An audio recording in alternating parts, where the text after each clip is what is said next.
If someone supports the murder of Alton Sterling, they're not a patriot, they're not a constitutionalist, they're a loyalist. I am disgusted by the hypocrisy from people who call themselves patriots and constitutionalists and 3%ers. The rule of law is for everyone. And whether it's police murdering LaVoy Finicum on the side of the road, or whether it's police pinning a man to the ground and executing him, it's lawless and it's murder, and I am disgusted that so many people make excuses. Because it is not someone of your faction, you think it's okay for them to be murdered? You make excuses like they were resisting, as if you have no right to resist an officer that attacks you. I see patriots saying things like he was a felon with a gun, as if there can be any such thing as possession of an illegal weapon, regardless of your past indiscretions that you have paid your debt for.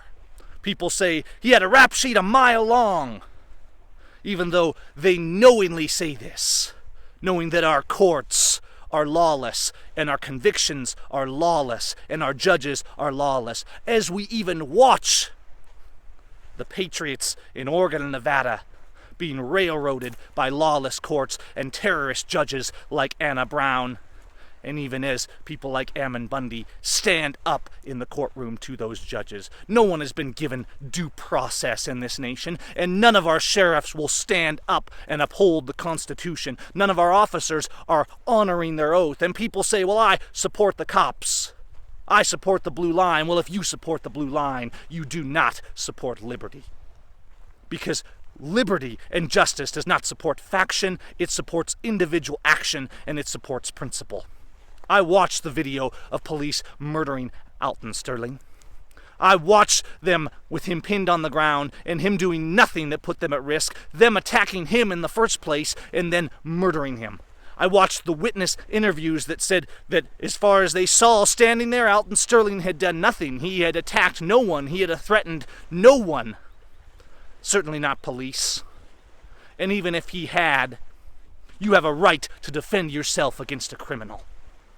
And our police, those police in that video, are criminals. And those police who refuse to stand up and honor their oath and stop men like that are complicit in those crimes. The police who stand in the courtrooms in Oregon and tolerate Judge Anna Brown are criminals who violate their oath. They are complicit in the treason.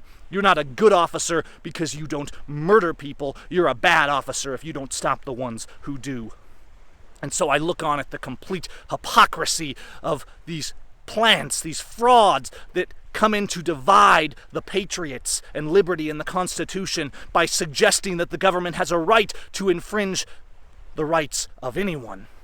By trying to change the narrative and saying, well, if our faction is killed, it's wrong, but if it's their faction, they were possessing an illegal weapon, when there can be no such thing.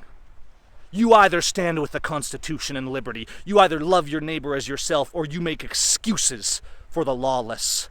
The Proverbs 17 says that he that justifieth the wicked is an abomination to God. And it's time to start exposing and separating from the fake patriots, the loyalists who justify wicked tyrants. The founding fathers would be ashamed of these hypocrites supporting evil who call themselves patriots and constitutionalists. It's time to stand up and start calling out good from evil. I oppose murderers and criminals, and that's why I oppose a lawless government, because I love my neighbor, I support the Constitution, and I want my children to be free.